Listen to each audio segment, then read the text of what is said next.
आज बिहार की बात हम लोग करने वाले एनडीए को लेकर के। आज एनडीए ने बिहार बंद का आह्वान किया है और खास करके इसमें बीजेपी की महिला मोर्चा जो है और एनडीए की भी जो तमाम महिलाएं हैं वो इसमें बढ़ चढ़ के हिस्सा ले रहे हैं और इसका असर भी दिखना शुरू हो गया है। काफ़ी संख्या में लोग जो हैं वो शहरों में बाहर आए हैं और उन्होंने बंद का आह्वान किया। इसके अलावा हाईवे भी बंद है, सिर्फ ट्रेन की सुविधा जो है वो उपलब्ध है ताकि लोगों को दिक्कत नहीं हो। सुबह 7 से लेकर के 12 बजे तक बंद का आयोजन किया गया ताकि बाकी काम में परेशानी नहीं हो। आपात सुविधाएं जितनी भी हैं, चाहे एम्बुलेंस की सेवा हो या बाकी और भी, उसको चालू रखा गया। तो देखिए कि ये नौबत क्यों आई, इसकी जरूरत क्यों पड़ी। बिहार में अभी वोट अधिकार यात्रा को लेकर के राहुल गांधी काफी चर्चित हुए थे और उन्होंने वोट अधिकार को लेकर के लगभग 1300 किलोमीटर की दूरी तय की। लेकिन उसमें दरभंगा के मंच से जो हुआ, प्रधानमंत्री की मां को जो गाली दी गई, उसके बाद से ये इस कार्यक्रम के लिए उसको आप जिम्मेदार समझ सकते हैं। भाजपा ने इस बात के लिए राहुल गांधी पे आरोप लगाए, उसमें तेजस्वी यादव भी उस लपेटे में आए और उसके बाद जिस प्रकार से प्रधानमंत्री की भावुक अपील ने बिहार की जनता को आक्रोशित किया, उससे यह साफ जाहिर होता है कि जो राहुल गांधी नैरेटिव बनाना चाहते थे, उस नैरेटिव पर भारी पड़ा प्रधानमंत्री की अपील। क्योंकि जिस प्रकार के अभी असर हैं जो दिखने को मिल रहा है, वो इसका काफ़ी प्रभाव पड़ा है।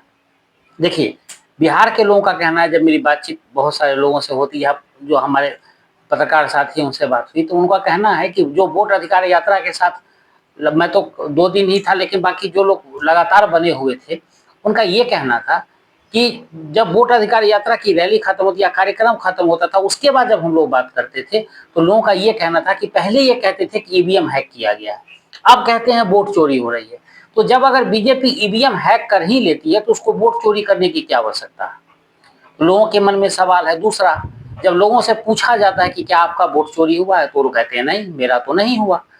तो इसीलिए लोगों को ये विश्वास नहीं हो पाया। लेकिन जो कुछ भी राहुल गांधी को लगा कि इससे मुझे फायदा हुआ है, उस पर ये बिहार बंद का आयोजन जो है वो भारी पड़ गया, यानी कि नेगेटिव की हवा उड़ गई और इस चीज को तेजस्वी यादव भली भांति भाप गए थे और उन्होंने एक माँ को लेकर के भावुक अपील भी किया कि माँ माँ होती है और सबकी माँ माँ होती है, तो सबका सम्मान करना चाहिए। इसके अलावा कई लोग मोदी के बारे में भी विरोध किए कि उन्होंने उसमें चर्चा में जर्सी गाय से लेकर के 50 करोड़ की गर्लफ्रेंड वगैरह, इस सब की चर्चा हुई, तमाम आरोप प्रत्यारोप लगाए गए। लेकिन नतीजा अगर आप देखेंगे तो मिला जुला करके एनडीए के पक्ष में हवा जो है इस चीज़ का, इस नैरेटिव को बनाने में या इस चीज़ का फायदा उठाने में या लोगों की संवेदना के फायदा उठाने में एनडीए आगे रहा। और यहाँ पर महागठबंधन को काफ़ी धक्का लगा है कि जो उन्होंने हवा बनाई इतनी मेहनत करके, वो कहीं ना कहीं उनकी हवा जो है वो बिल्कुल निकल गई। अब एनडीए का देखिए प्लानिंग जो चल रहा है, उस प्लानिंग को अगर आप देखेंगे तो दिल्ली में कल बैठक हुई, बैठक में सभी लोगों ने हिस्सा लिया और जिस प्रकार से सीट बंटवारे से लेकर के और उम्मीदवारों का चयन इस बार किया जा रहा है, वो काफ़ी सोच समझ के किया जा रहा है। क्योंकि इस बार का चुनाव कठिन है, वो कठिन है इसीलिए भी क्योंकि उसमें प्रशांत किशोर जो थर्ड फ्रंट बना चुके हैं, जो एक तीसरा विकल्प हो गया, उसके कारण, महागठबंधन के कारण नहीं हो पाया है। क्योंकि प्रशांत किशोर इस बार हराने का काम ज्यादा करेंगे अपने जीतने से ज्यादा, और वहीं निर्दलीय भी इन चीजों में जो अपनी अहम भूमिका निभाएंगे। क्योंकि इस बार बड़े बड़े महारथियों का टिकट कटना तय है, चाहे वो भाजपा के तरफ से हो, महागठबंधन के तरफ से हो, ये तय है कि उनका टिकट कटेगा।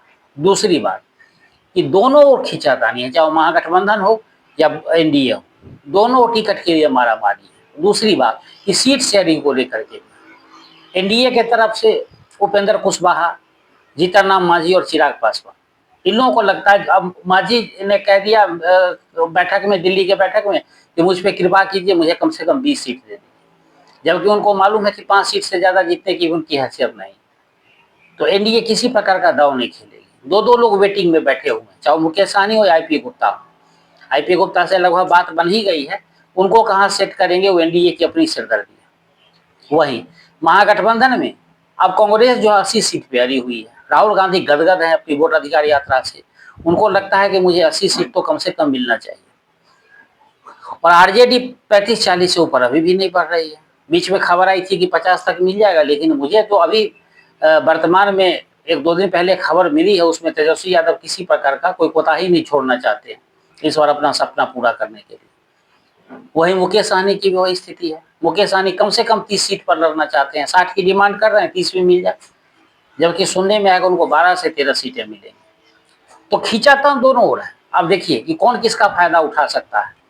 लेकिन वर्तमान में जिस प्रकार से वोट अधिकार यात्रा की गई और लोगों को लगा कि कांग्रेस घर घर पहुंच गई है या महागठबंधन की बात जन जन तक पहुंच गई है, उसको कहीं ना कहीं इस कार्यक्रम से, ये बिहार बंद के आयोजन से, और जो लोगों के बीच में मैसेज गया है, बीजेपी ने बड़ा ही फूक फूक के कदम रखा है। जीविका दीदी को आगे कर दिया,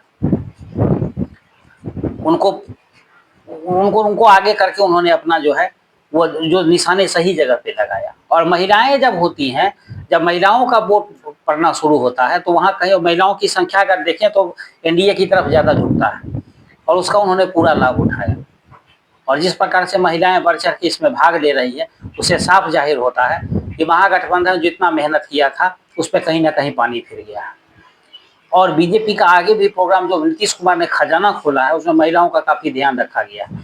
अब एक छोटी सी बात बता के विराम देना चाहता हूँ कि महागठबंधन के लोग 200 रुपये लेकर के बहन भगिनी योजना के कार्यक्रम की बात कर रहे हैं। लोग कहते हैं पैसा ले जाएगा, मिलेगा तो कुछ नहीं। ये एक अलग नेरेटिव महागठबंधन के लिए हो गया। तो देखना है तेजस्वी यादव इससे कैसे मुक्त होते हैं।